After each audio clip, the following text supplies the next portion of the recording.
We'll now embed our button making tool into our CRM project.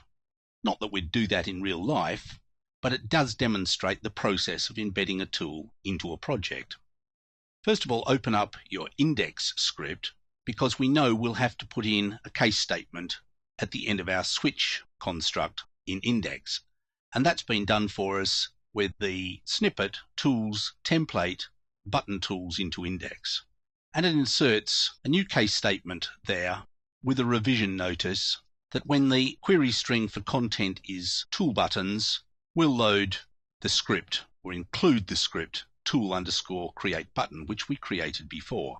But we already know that we're going to have to change that because the directories will be all wrong, because now it's going to be accessed from the index page rather than directly from the tools folder. So we'll save our index, and when we open this index page, what we'd really like is for a menu item down here under the logout menu item.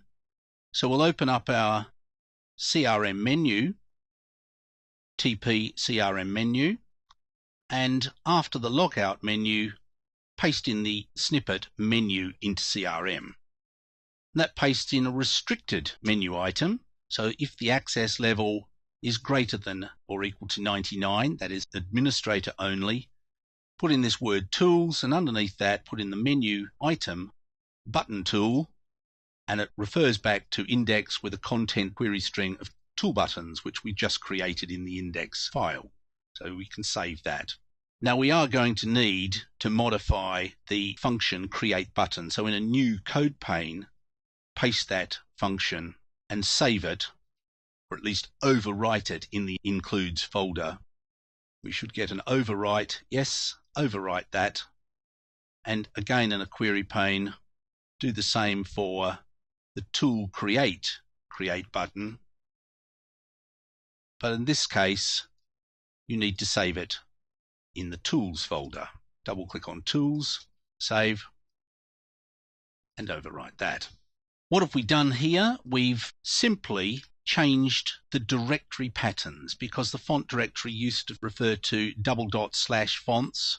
The images directory was the same, and all we've done is change that so that they now refer to the correct directories. Now in our browser, log in as admin, and we see we've now got the menu with the button tool at the bottom. We're going to create a delete button, so the button label will be delete, and the file name btn delete. Pick as a background color this grey, and as a foreground color bright red, and create the button. And we have our delete button created for us in the images folder. We're also going to create two other buttons, one labeled no do not delete with a file name of no do not delete. And we'll pick a light color for this with a bright blue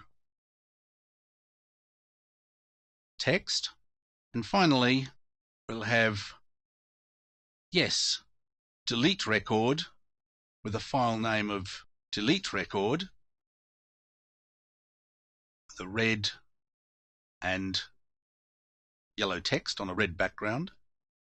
And that will do us for our button creations in readiness for our next section.